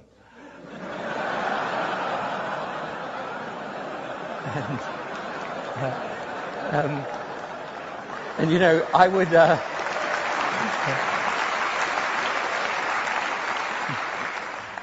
would say that actually the example of communism shows that those that want to suppress freedom, those who have a fanatical view of the way the world should work, those are not confined to the sphere of religious faith, I'm afraid. It is there in many, many different walks of life. So the question is, for me, this is not about how I, with a belief for me as a Christian, with a belief in Jesus Christ, for me as a Christian, with a belief in Jesus Christ, not how that makes me subject to oppression and servitude, but on the contrary, how that helps me find the best way of expressing the best of the human spirit. And it was actually Einstein who was not an atheist, in fact. He believed in a supreme being, although he did not necessarily subscribe to organized religion, who said religion without science is blind. But he also went on to say science without religion is lame. And I would say that, for me, faith is not about certainty. It is in part a reflection, indeed, of my own awareness of my own ignorance. And that though life's processes can be explained by science, nonetheless, the meaning and purpose of life cannot be. And in that space, for me at least, lies not certainty in the scientific sense, but a belief that is clear and insistent, and I would say rational, which is that there is a higher power than human power, and that higher power causes us to lead better lives in accordance with a will more important than our own.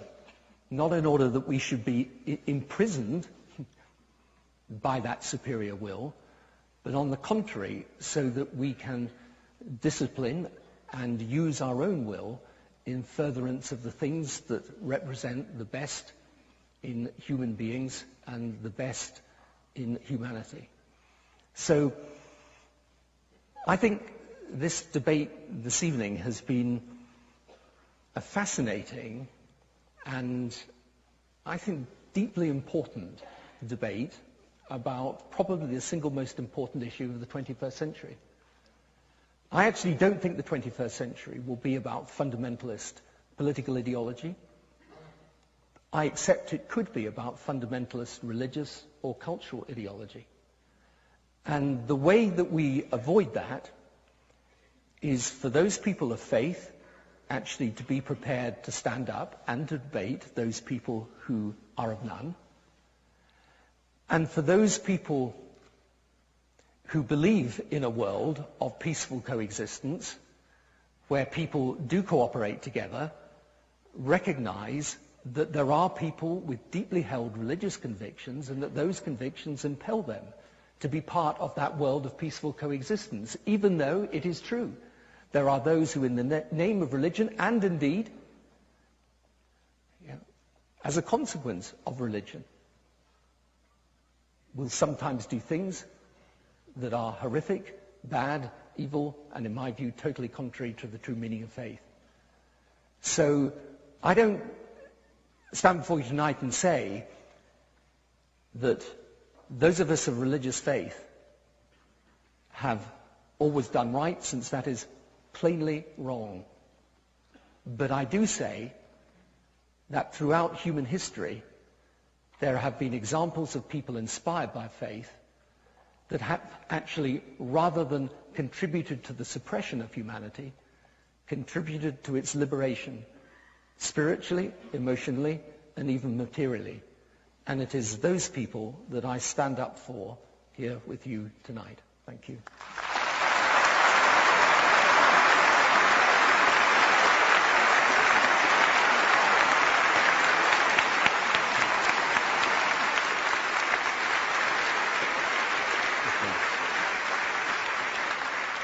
Well, ladies and gentlemen, let me reiterate something that Peter Monk said at the beginning of this evening's talk. It is one thing to get up and give a set-piece speech on a subject that you're intimately familiar with. It's something quite entirely different, though, to appear at a public event, a global event such as this, to have your ideas contested and combated by someone who is every inch your peer, and to do so with the eloquence and conviction of our two debaters. So please join me in a round of appreciation.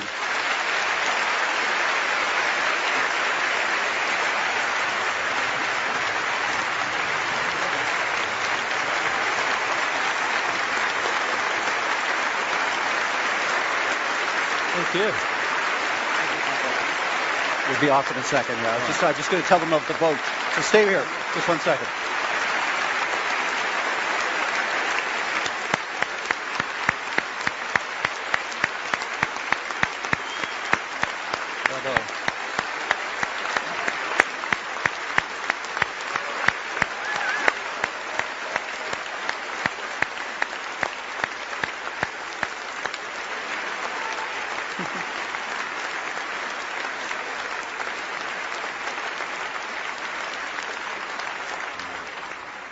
Well, ladies and gentlemen, this debate is not over yet. Because of the huge size of this audience, it's going to take us some minutes to tally a second audience vote on our motion and to find out who won this debate.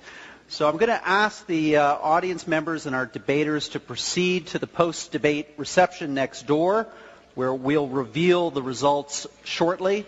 And let's just very briefly see where the state of public opinion started in this room tonight, with 22% of you in favor of the motion, 56 opposed, and 21% undecided, a large number indicating that they could change their vote also. You have your ballots with you. They were included with your program. Simply hand them to the usher, And again, we will announce those results in the public reception to follow. Ladies and gentlemen, start voting. We'll see you in the reception. Thank you. You can both go off together if you like. Yeah.